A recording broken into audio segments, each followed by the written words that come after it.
Hello viewers, ఈ రోజు మనం సందర్శించే ప్రదేశం కడప జిల్లాలోని దేవుని కడప వెంకటేశ్వర స్వామి దేవస్థానం.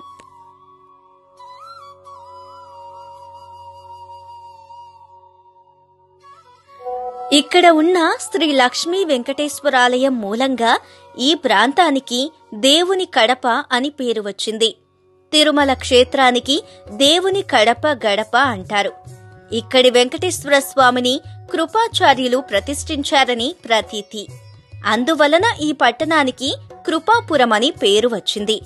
కృపాపురమే కడపగా మారిందంటారు. 2వ శతాబ్దంలో టాలమీ అనే విదేశీ యాత్రికుడు కడపను దర్శించాడు. ఈ ఊరిని కరిపే కరిగే అంటారని రాశాడు. కరిపే అనే మాటి చివరికి కడపగా మారి ఉండవచ్చు.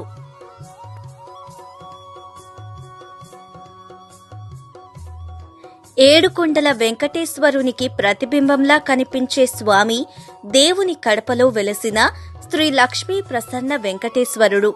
ఈ గుడిలో ఒక మందిరంలో వెంకటేశ్వరుడు, ఎడమవైపు మందిరంలో శ్రీ మహాలక్ష్మి ఉన్నారు.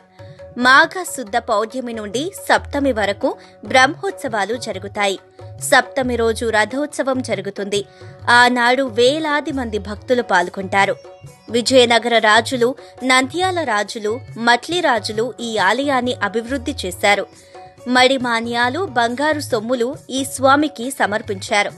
తాళ్లపాక అన్నమాచార్యులు ఈ స్వామి మీద 12 కీర్తనలు చెప్పాడు.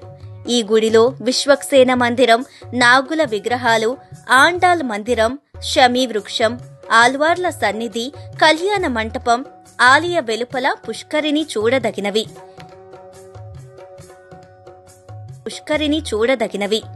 ఇక్కడ ఇటీవల నిర్మించిన అద్దాల మందిరం ఒక ప్రత్యేక ఆకర్షణ. గర్భగుడి వెనుక వైపు ఎత్తైన ఆంజనేయ స్వామి విగ్రహం ఉంది. ఈ ఆంజనేయ స్వామి ఈ క్షేత్ర పాలకుడు. ఈ ఆలయ ప్రాంగణంలో ఉండే వినాయక విగ్రహానికి నిలువు నామాలుండడం విశేషం. దేవుని కడపలో ఇంకా సోమేశ్వరాలయం, దుర్గాలయం, ఆంజనేయ మందిరం ఉన్నాయి. తిరుమల తిరుపతి దేవస్థానం వారు నిర్మించిన కళ్యాణ మంటపం ఉంది.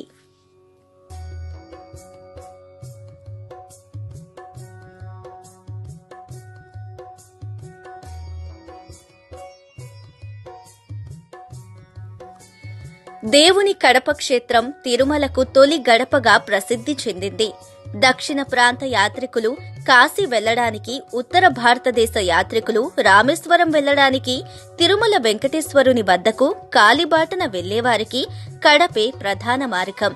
ఈ కారణంగా 3 చోట్లకు వెళ్లే భక్తులు ఖచ్చితంగా ఇక్కడ మొదటిగా శ్రీ లక్ష్మీ ప్రసన్న వెంకటేశ్వరుణ్ణి, సోమేశ్వర స్వామిని దర్శించుకొని అనంతరం 3 క్షేత్రాలకు వెళ్లేవారు. ఇందువల్లనే 3 క్షేత్రాల తొలి గడపగా దేవుని కడప ప్రసిద్ధి చెందింది.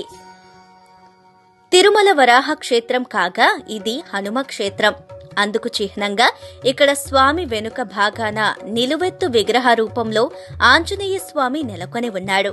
ఆలయ ప్రాంగణంలో ఆండాళ్ళమ్మ, విశ్వక్సేన, పద్మావతి అమ్మవారు, శంఖచక్ర ధ్వజ గరుడ ఆల్వారు, హన్మత్ పెరుమాళ్లు, నృత్య గణపతి తదితర దేవీ దేవతలు కొలువై ఉన్నారు. సాధారణంగా ఎక్కడైనా వినాయకుని విగ్రహానికి అడ్డనామాలు ఉంటాయి. వాటికి భిన్నంగా ఇక్కడ నృత్య గణపతికి నిలువునామాలుంటాయి. అలాగే కంచి తరహాలో ఇక్కడ కూడా ఆలయ మండప పైభాగంలో రాతి బల్లులు ఉండటం విశేషం. పాప నివారణ కోసం భక్తులు ఆ బల్లుల్ని తాకుతారు. ఈ ఆలయానికున్న మరో విశిష్టత మత సామరస్యం. ఉగాది నాడు ఈ చుట్టుపక్కల ప్రాంతాల్లో ఉండే ముస్లిం సోదరులు స్వామివారిని దర్శించుకోవడం కనిపిస్తుంది. వారితో పాటు జైనులు కూడా వస్తుంటారు.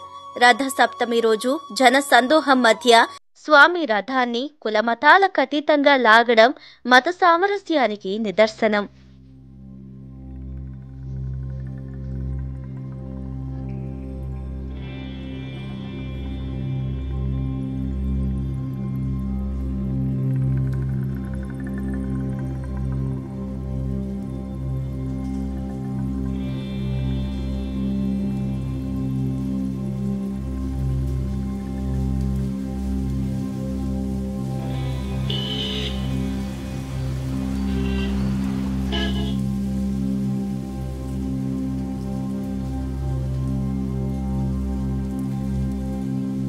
దేవుని కడప ఆలయ చెరువుల సముదాయాన్ని హరిహర సరోవరంగా పిలుస్తారు. హనుమ క్షేత్రం అయినందున హనుమతు పుష్కరిణి అని కూడా అంటారు.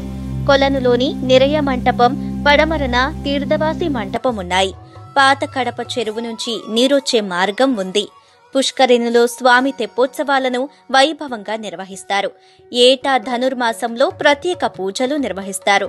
ప్రతి ఏడాది మాఘశుద్ధ పాడ్యమి నుంచి 7 రోజుల పాటు అంగరంగ వైభవంగా ఉత్సవాలు జరుగుతాయి. 7వ రోజు మాఘశుద్ధ సప్తమి నాడు జరిగే రథోత్సవం, కళ్యాణోత్సవం, గరుడ వాహన సేవలో పాల్గొనేందుకు భక్తులు వేలాదిగా తరలివస్తారు. రథోత్సవంలో భాగంగా స్వామి గ్రామంలో ఊరేగుతారు.